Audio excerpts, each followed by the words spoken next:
Friends मुरेखा ने आसली तुम पुणी एक नुआ वीडियो स्टार्ट करने आगुरी कही रखी मो चैनल को जो मैंने नुआ विजिट कर प्लीज सब्सक्राइब पाकर ऑल बेल आइकन प्रेस ना कहीं जेकोसी वीडियो अपलोड करी प्रथम नोटिफिकेशन तुम मान पाक जीव तो चलूँ तो स्टार्ट करवा आज वीडियो कौन रही वीडियो रहा आमर +3 6 सेमिस्टर जोटा कि संस्कृत ऑनर्स तार आमर कौन सब कोर्स रही फास्ट रही code 13 core 14 DSC 3 project paper आउ तुम जार प्रोजेक्ट न से कथा देखा तो ये रहा आमर कोड 13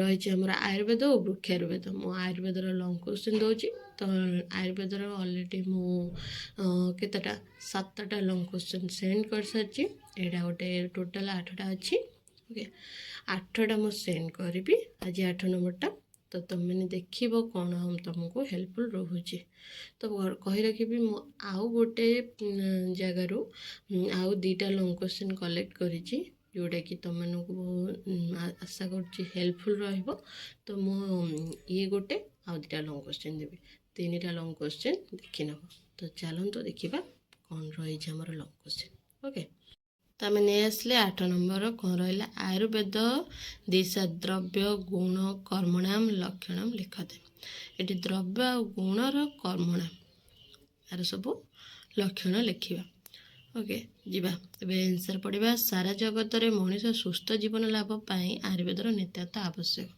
आयुर्वेद यथा विधि अध्ययन कर चिकित्सा कले मनुष्य पुण्यर भागी होता है आयुर्वेद शास्त्र को अध्ययन कर मनुष्य जेपरी अन्य को आरोग्य प्रदान करता है सेहीपरि निजे मध्य निरोगी होई धर्म अर्थ काम और मुख्य ये चतुर्विध पुरुषार्थ को लाभ करिଥାଏ आयुर्वेदर प्रयोजन विषय नंदी पुराण रे कुहा जाइछि श्लोक देइछि श्लोक पढ़ तमें टाइम लगिबो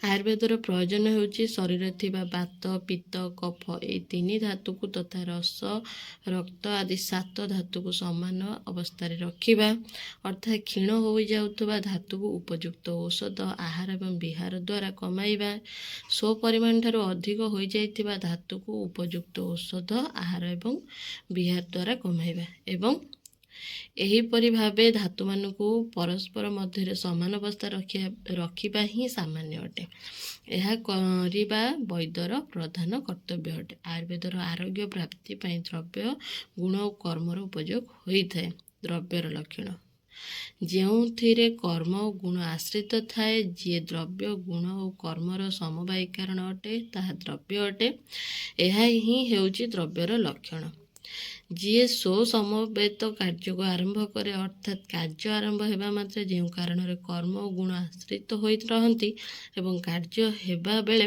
कर्म और गुण उत्पन्न होता से कर्म और गुण को आश्रय करे जो कारण कार्य समवायी होता है से कारण को द्रव्य कहुए एठारे समवायर अर्थ सजातीय बा विजातीय रूप से परिमाण को प्राप्त होई एकी भाव हेबा जार स्वभाव थाए जी कराई थाए ताको कारण कहुए द्रव्यर होची 9 गोटी यथा आकाश वायु अग्नि जल पृथ्वी आत्मा मन काल तथा दिशा जेतेबेले 9 गोटी द्रव्य देव और नर प्रवृत्ति आरंभक हुंदी सेतेबेले सक्रिय वायु प्रवृत्ति कर्म को कर्मरु आकाश प्रवृत्तिर संयोग तथा विभाग हेतु पौन पुण्यन आकाश प्रवृत्तिर क्रिया सृष्टि होता है एवं अनति व्यक्त गुणर अभिव्यक्ति नेक्स्ट पैराग्राफ को जीवा कही रखी जो मैंने मो चैनल को नुआ विजिट कर प्लीज सब्सक्राइब पाकर ऑल बेल आइकन प्रेस ना कहीं जेकोसी वीडियो अपलोड कर प्रथम नोटिफिकेशन तुम मान पाक जीव तो लाइक भी कर तुम सांग मान शेयर कर कमेंट कर जना कौन आवश्यक आम आसीगले यही अनभिव्यक्त शब्द प्रवृत्ति गुण अभिव्यक्त शब्दादि गुणर आरंभ करने संगे संगे आकाश प्रवृत्ति द्वारा आरंभ कर आकाशर प्रवृत्ति आश्रित हो रही था यहीपरि दायमान क्रिया दायमान कर्म और गुण आश्रित हो आकाश प्रवृत्तिर कार्य एक भाव को प्राप्त होता है यहीपरि भावे वायु प्रवृत्ति पंचवायु प्रवृत्ति आरंभक होता एगुड़िकर अव्यक्त खरत्व प्रवृत्ति गुण और व्यक्ति स्पर्श प्रवृत्ति गुण व्यक्त खरद्वादी और स्पर्श विशेष प्रवृत्ति गुणर आरंभक होता है କ୍ରିୟାଗୁଡ଼ିକ କ୍ରିୟାନ୍ତର ଆରମ୍ଭ ହୋଇଥାଏ। ଏଗୁଡ଼ିକ ଦାୟମାନ ଗୁଣ ପ୍ରଭୃତି କ୍ରିୟାରେ ଦାୟମାନ ବାୟୁ ପ୍ରବୃତ୍ତିର ଆଶ୍ରୟ ନେଇଥାନ୍ତି। ଏହିପରି ବାୟୁ ପ୍ରଭୃତି ଦାୟମାନ କ୍ରିୟା ତଥା ଗୁଣଗୁଡ଼ିକୁ ଆଶ୍ରୟ କରି କାର୍ଯ୍ୟରେ ଏକୀଭାବକୁ ପ୍ରାପ୍ତ ହୋଇଥାନ୍ତି। ଏହିପରି ଭାବେ ଦାୟମାନ କ୍ରିୟା ତଥା ଗୁଣ ସହିତ ଯୁକ୍ତ ହୋଇ ଆକାଶ ପ୍ରଭୃତି 9 ଦ୍ରବ୍ୟ କୁହାଯାଇଥାଏ। ଏଠି ଗୁଣର ଲକ୍ଷଣ ଦେଇଦେଲା। ଯେଉଁ ସମବାୟୀ ନିଷ୍କ୍ରିୟ ତଥା କାରଣ ହୋଇଥାଏ ତାକୁ ଗୁଣ କୁହାଯାଏ। ସମବାୟୀର ଅର୍ଥ ସମବାୟର ଆଧେୟ। କେତେକ ଗୁଣର କାରଣ ଅଛି, କେତେକ ଗୁଣର ଅକାରଣ ମଧ୍ୟ ଅଛି। ତଥାପି ଅଧିକ ଗୁଣର କାରଣତା ଥିବାରୁ ଗୁଣର ଲକ୍ଷଣ କାରଣର ଗ୍ରହଣ କରାଯାଇଛି। ଉଦାହରଣ ସ୍ୱରୂପ ରୂପ, ରସ, ଗନ୍ଧ, ଅନୁଷ୍ଣ, ସ୍ପର୍ଶ, ସଂଖ୍ୟା, ପରିମାଣ, ଏକ ପୃଥକ୍ତ୍ୱ, ସ୍ନେହ ତଥା ଶବ୍ଦର ଅସମବାୟୀ କାରଣତା ଅଟେ। ବୁଦ୍ଧି, ସୁଖ, ଦୁଃଖ, ଇଚ୍ଛା, ଦ୍ୱେଷ, ପ୍ରଯତ୍ନ, ଧର୍ମ, ଅଧର୍ମ ତଥା ଭାବନାର ନିମିତ୍ତ କାରଣ ଅଟେ। ସଂଯୋଗ, ବିଭାଗ, ଉଷ୍ମସ୍ପର୍ଶ, ଗୁରୁତ୍ୱ, ବେଗ ଏଗୁଡ଼ିକ ଅସମବାୟୀ ବା ନିମିତ୍ତ କାରଣ ଅଟେ। ପରୋକ୍ତ, ଅପରୋକ୍ତ, ଦ୍ୱିତ୍ୱ, ଦ୍ୱିପୃଥକତ୍ୱ ପ୍ରଭୃତି ଅକାରଣ ଅଟନ୍ତି। ଅତଏବ ରୂପ ପ୍ରଭୃତି ସମ୍ପୂର୍ଣ୍ଣ ଗୁଡ଼ିକରେ ଗୁଣତା, ଦ୍ରବ୍ୟଶ୍ରିତତା, ନିଷ୍କ୍ରିୟତା ଓ ନିଗୁଣତା ଥାଏ। କର୍ମର ଲକ୍ଷଣ। କର୍ମ ଏକାବଳ ସଂଯୋଗ ତଥା ବିଭାଗରେ କାରଣ ହୋଇଥାଏ। ଏହା ଦ୍ରବ୍ୟରେ ଆଶ୍ରିତ ହୋଇଥାଏ। କର୍ତ୍ତବ୍ୟର କ୍ରିୟାକୁ କର୍ମ କୁହାଯାଏ। ଏହି କର୍ମ ଅନ୍ୟ କାରଣର ଅପେକ୍ଷା କରେ ନାହିଁ। କର୍ମ ଏକାଥରକେ ସଂଯୋଗରେ ଓ ବିଭାଗରେ ମଧ୍ୟ କାରଣ ରୂପେ ଥାଏ। ଅର୍ଥାତ୍ ଯେତେବେଳେ ଏହି କର୍ମ ସଂଯୋଗରେ କାରଣ ରୂପେ ଥାଏ ସେତେବେଳେ ବିଭାଗରେ ମଧ୍ୟ କାରଣ ହୋଇଥାଏ। ଏହି କର୍ମ ଦ୍ରବ୍ୟକୁ ଆଶ୍ରିତ ହୋଇଥାଏ। ଆଉ କର୍ତ୍ତବ୍ୟରେ କ୍ରିୟାକୁ କର୍ମ କୁହାଯାଇଥାଏ। ଅର୍ଥାତ୍ ଏହି ଲକ୍ଷଣ କ୍ରିୟାରୂପୀ କର୍ମର ଅଟେ। ଅଦୃଷ୍ଟ ପ୍ରଭୃତି ଶବ୍ଦବାଚ୍ୟ କର୍ମର ଲକ୍ଷଣ ନୁହେଁ। କର୍ମ ସଂଯୋଗରେ ଓ ବିଭାଗରେ ଅନ୍ୟ କାରଣକୁ ଅପେକ୍ଷା କରିନଥାଏ। ଅର୍ଥାତ୍ ଉତ୍ପନ୍ନ କର୍ମ ପଶ୍ଚାତ୍ କାଳ ଭାବି କାରଣର ଅପେକ୍ଷା କରେ ନାହିଁ। କାରଣ ଦ୍ରବ୍ୟ ମଧ୍ୟ ଏକାବେଳେ ସଂଯୋଗର ବିଭାଗକରଣ ହୋଇଥାଏ। କିନ୍ତୁ ଦ୍ରବ୍ୟ ସେତେବେଳେ କାରଣ ହୋଇଥାଏ ଯେତେବେଳେ ତାହା କର୍ମଯୁକ୍ତ ହୋଇଥାଏ। ବୈଶେଷିକ ଅନୁସାରେ କର୍ମ ଲକ୍ଷଣ ହେଉଛି ଏକ ଦ୍ରବ୍ୟମ୍ ଗୁଣମ୍ ସଂଯୋଗମ୍ ବିଭାଗେଶ୍ୱନ ପକ୍ଷ କାରଣମିତି କର୍ମ ଲକ୍ଷଣମ୍। ଅର୍ଥାତ୍ ଏକ ଦ୍ରବ୍ୟ ବୃତ୍ତି ନିର୍ଗୁଣ ତଥା ସଂଯୋଗ ବିଭାଗରେ ଅନ୍ୟ କାରଣକୁ ଅପେକ୍ଷା କରୁନଥିବା କାରଣକୁ କର୍ମ କୁହାଯାଏ। ଆଉ ମଧ୍ୟ କର୍ତ୍ତବ୍ୟସ୍ୟ କ୍ରିୟା, କର୍ମ ଇତ୍ୟାଦି ଆଧ୍ୟାତ୍ମ କର୍ମର ଲକ୍ଷଣ ବୋଲି କେତେକ କହନ୍ତି। ଅର୍ଥାତ୍ କର୍ତ୍ତବ୍ୟର କ୍ରିୟାକୁ କର୍ମ କୁହାଯାଏ। ଏହି କର୍ମ ସୁସ୍ଥ ତଥା ଆତୁରମାନଙ୍କ ପାଇଁ ହିତକର ହୋଇଥାଏ। ଏହି କର୍ମ ମଧ୍ୟ ଦ୍ରବ୍ୟଶ୍ରିତ ଏବଂ ସଂଯୋଗ ବିଭାଗରେ କାରଣ ହୋଇଥାଏ। ଏହି କର୍ମ ଅନ୍ୟର ଅପେକ୍ଷା କରିନଥାଏ। ଏହି କର୍ମ ଶୁଭ ବା ଅଶୁଭ ଆନୁବର୍ଦ୍ଧିତ ଭାବ କ୍ଷେତ୍ରରେ ଅନ୍ୟର ଅପେକ୍ଷା କରିନଥାଏ। କାରଣ କୃତ କର୍ମର ଫଳ ନିଶ୍ଚୟ ମିଳିଥାଏ। ରହିଲେ ଏଇଟା ଆମର ଲାଷ୍ଟ ପେଜ୍ ଏଇଟା 8 ନମ୍ବରର। ଯିବା ଏବେ ନେକ୍ସଟ ପାରାଗ୍ରାଫକୁ। ନେକ୍ସଟ ପାରାଗ୍ରାଫକୁ ଆମେ ଆସିଲେ କହିଥିଲି 2ଟା କ୍ୱେଶ୍ଚିନ୍ ମୁଁ ଆଡ଼୍ କରିବି ଏଥିରେ, ଲଙ୍ଗ କ୍ୱେଶ୍ଚିନ୍। ତ ଏଇଟା ଦେଖ ଆମର କ'ଣ ରହିଲା। ଚରକ ସଂହିତା ମନୁଶ୍ରୁତ୍ୟ ସାମାନ୍ୟଦି କାରଣ ଏଠି ବର୍ଣ୍ଣିତ। ଚରକ ସଂହିତା ମନୁଶ୍ରୁତ୍ୟର ସାମାନ୍ୟ ଗୁଣ ଟିକେ କ'ଣ ସବୁ ରହିଛି ସେଟା ଆମେ ଜାଣିବା।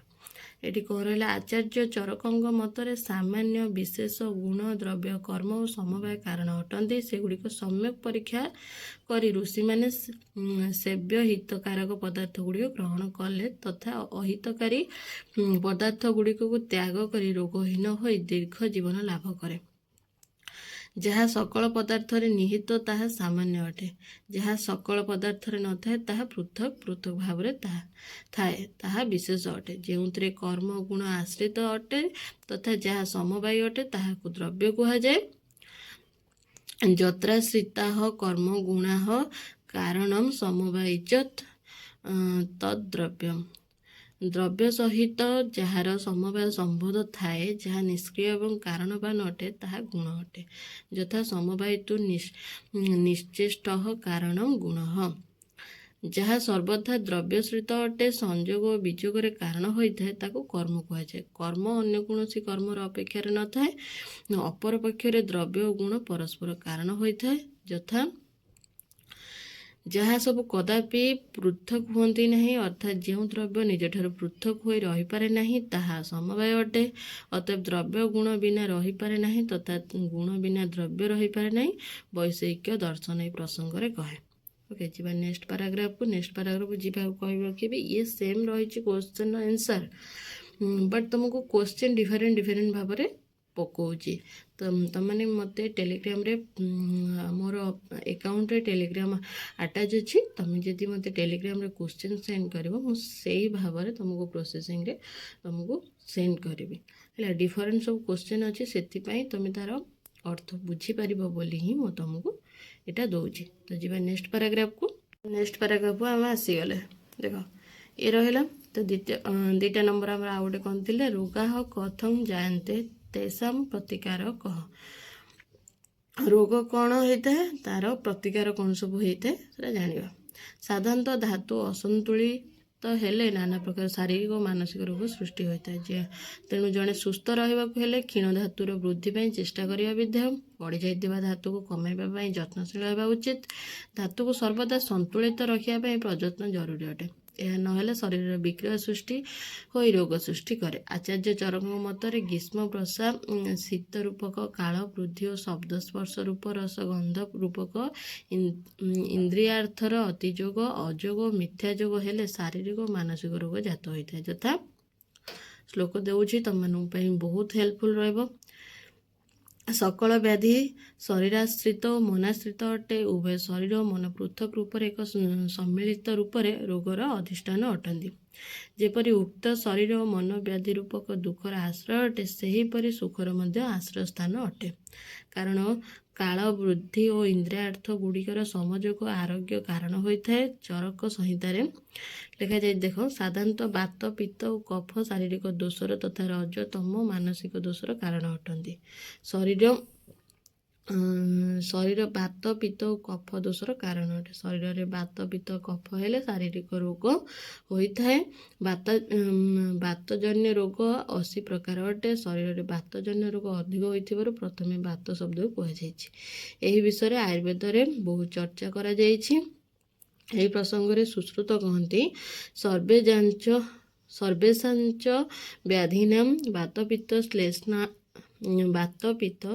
ଶ୍ଲେଷ୍ମାଣ ଏବଂ ମୂଳଂ ତଲ୍ଲିଙ୍ଗତ୍ୱାତ୍ ଦୁଷ୍ଟଫଳତ୍ୱାଦାମାଚ ତଥା ହି କୁଷ୍ମମ୍ ବିକାରଜାତಂ ବିଶ୍ୱରୂପେଣାବସ୍ଥିତଂ ସତ୍ତ୍ୱରଜସ୍ତମ ମାଂସୀ ନ ବ୍ୟତିରିଚ୍ୟତେ। ଏବମେବ କୁଷ୍ମଂ ବିକାରଜାତଂ ବିଶ୍ୱରୂପେଣାସ୍ଥିତମବ୍ୟତିରିଚ୍ୟ ବାତପିତ୍ତ ଶ୍ଲେଷ୍ମାଣୋ ବର୍ତ୍ତନ୍ତେ। ଶାରୀରିକ ଦୋଷ ଦୈବ ବ୍ୟାପାଶ୍ରୟ ଓ ଯୁକ୍ତି ବ୍ୟାପାଶ୍ରୟ ଔଷଧି ଦ୍ୱାରା ଶାନ୍ତ ହୋଇଥାଏ। ମଣି ମନ୍ତ୍ର ଔଷଧି ବଳି ଉପହାର ହୋମ ନିୟମ ପ୍ରାୟଶ୍ଚିତ ଆଦି କର୍ମ ଦୈବ ବ୍ୟାପାଶ୍ରୟ ଅଟେ। ଏହି ସବୁ କର୍ମ ଦେବତାଙ୍କୁ ଆଶ୍ରୟ କରି କରାଯାଇଥାଏ। ନେକ୍ସଟ ପାରାଗ୍ରାଫକୁ ଯିବା ଆଗରୁ କହି ରଖି ମୋ ଚ୍ୟାନେଲକୁ ଯେଉଁମାନେ ନୂଆ ଭିଜିଟ୍ କରୁଛ ପ୍ଲିଜ୍ ସବସ୍କ୍ରାଇବ୍ ପାଖରେ ଥିବା all bell icon press now, କାହିଁକିନା ଯେକୌଣସି ଭିଡ଼ିଓ ଅପଲୋଡ଼ କରିବି ପ୍ରଥମ ନୋଟିଫିକେସନ୍ ତୁମମାନଙ୍କ ପାଖକୁ ଯିବ। ତ ଯିବା ନେକ୍ସଟ ପାରାଗ୍ରାଫକୁ, କ'ଣ ଅଛି ଦେଖିବା। ପାରାଗ୍ରାଫକୁ ଆସିଗଲେ, ଯୁକ୍ତିକୁ ଆଶ୍ରୟ କରି କରାଯାଉଥିବା ସଂଶୋଧନ ଓ ସଂଶମନ ଆଦି କର୍ମକୁ ଯୁକ୍ତି ବ୍ୟାଶ୍ରୟ କୁହାଯାଏ। ମାନସିକ ଦୋଷ ଆତ୍ମଜ୍ଞାନ ଶାସ୍ତ୍ରଜ୍ଞାନ ମନର ସ୍ଥିରତା ଅନୁଭୂତ ପଦାର୍ଥର ସ୍ମରଣ ଆତ୍ମାରେ ମନର ତଲ୍ଲୀନତା ଦ୍ୱାରା ଶାନ୍ତ ହୋଇଥାଏ। ଯଥା ବାୟୁ ରୁକ୍ଷ ଶୀତ ଲଘୁ ସୂକ୍ଷ୍ମ ଗତିଶୀଳ ବିଶଦ ଓ ଖର ହୋଇଥାଏ। ଉକ୍ତ ପ୍ରକାରର ବାୟୁ ତାହାର ବିପରୀତ ଗୁଣଯୁକ୍ତ ସ୍ନିଗ୍ଧ ଉଷ୍ମ ଗୁରୁ ସ୍ଥୂଳ ସ୍ଥିର ପିଞ୍ଛିଳ ଓ ମୃଦ ଦ୍ରବ୍ୟ ଦ୍ୱାରା ଶାନ୍ତ ହୋଇଥାଏ। ବାୟୁ ଶୀତରେ ବଢ଼ୁଥିବାରୁ ତଥା ଉଷ୍ମତାରେ କମୁଥିବାରୁ ବୈଦ୍ୟକ ଶାସ୍ତ୍ରରେ ବାୟୁକୁ ଶୀତ ପ୍ରକୃତି କୁହାଯାଇଛି। ବୈଶେଷିକ ଦର୍ଶନରେ ବାୟୁକୁ ଅନୁଷ୍ମାସିତ କୁହାଯାଏ। ଓକେ, ତୁମ ଶ୍ଲୋକ ଏଥିରେ ବହୁତ ଭଲ ଭାବରେ ଦେଇଛି, ଯାହାକି ତୁମକୁ କରିବା ପାଇଁ ସବୁ ସୁବିଧା ହେବ।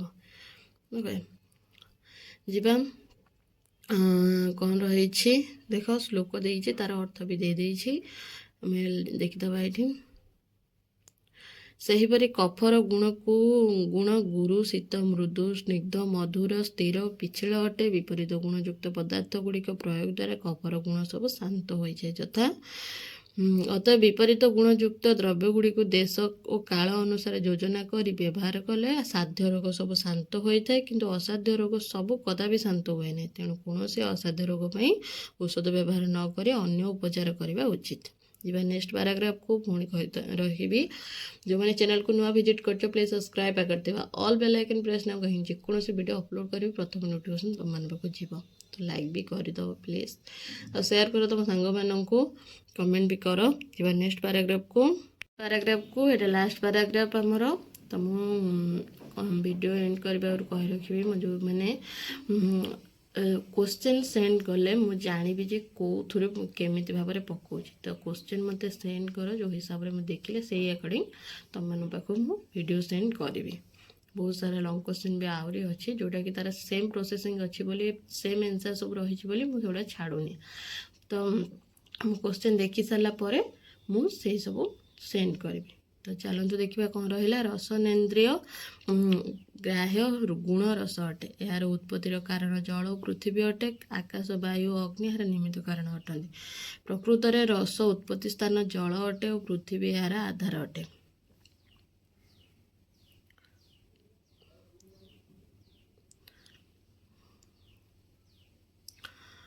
पृथ्वी जलर आधिक्यु मधुर, पृथ्वी अग्निर आधिक्यु अम्ल, जल और अग्निर आधिक्यु लवण, वायु अग्निर आधिक्यु कटु, वायु आकाशर आधिक्यु तिक्त, वायु पृथ्वीर आधिक्यु कषाय रस सृष्टि होता है। अतएव रस षडविध यथा मधुर, अम्ल, लवण, कटु, तिक्त और कषाय। ये रहिला हमर लास्ट पेज।